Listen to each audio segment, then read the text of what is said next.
ಮಮ್ಮ ನೀವು ನನಗೆ 3,51,000 ರೂಪಾಯಿ ಕೊಡ್ಬೇಕು. ನಾನೇ ಯಾವಾಗ ಇಸ್ಕೊಂಡಿದ್ದೆ ನಿನ್ನ ಹತ್ರ 3,51,000? ಯಾವಾಗನಾ ತಡೀರಿ, ಅದು ನನ್ನ ಮೊದಲನೇ ಬರ್ಡೆಗೆ ನಿಮ್ಮಿ ದೊಡ್ಡಮ್ಮ ಕೊಟ್ಟಿದ್ರಲ್ಲ 10,000 ರೂಪಾಯಿ. ನೀವು ಇಸ್ಕೊಂಡ್ಬಿಟ್ಟು ಹೇಳಿದ್ರಿ ಆಮೇಲೆ ಕೊಡ್ತೀನಿ ದೊಡ್ಡೋಳಾದ್ಮೇಲೆ ಅಂತ. ಅದು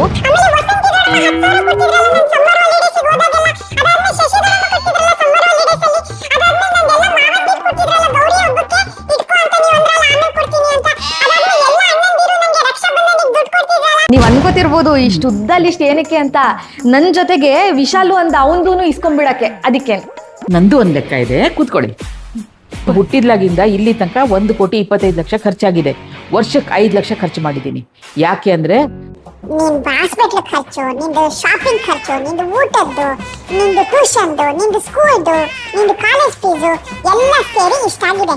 ನೀನ್ ಇದ್ರಲ್ಲಿ ನಿನ್ ದುಡ್ಡು, ನಿನ್ ಬಡ್ಡಿ ಎಲ್ಲ ಮುರ್ಕೊಂಡು, ನಿಮ್ ಅಣ್ಣಂದನ್ನು ಮುರ್ಕೊಂಡು ನನಗೆ ನನ್ನ ದುಡ್ಡು ವಾಪಸ್ ಕೊಡು. ನನಗೇನ್ ಬಡ್ಡಿ ಬೇಡ. ನಾನು ತಮಾಷೆ ಮಾಡಿದ್ದು. ನನ್ನ ಅಕೌಂಟ್ಸ್ ಲೆಕ್ಕಾಚಾರ ಚೆನ್ನಾಗಿ ಮಾಡ್ತೀನೋ ಇಲ್ಲ ಅಂತ ನೋಡಕ್ಕೆ.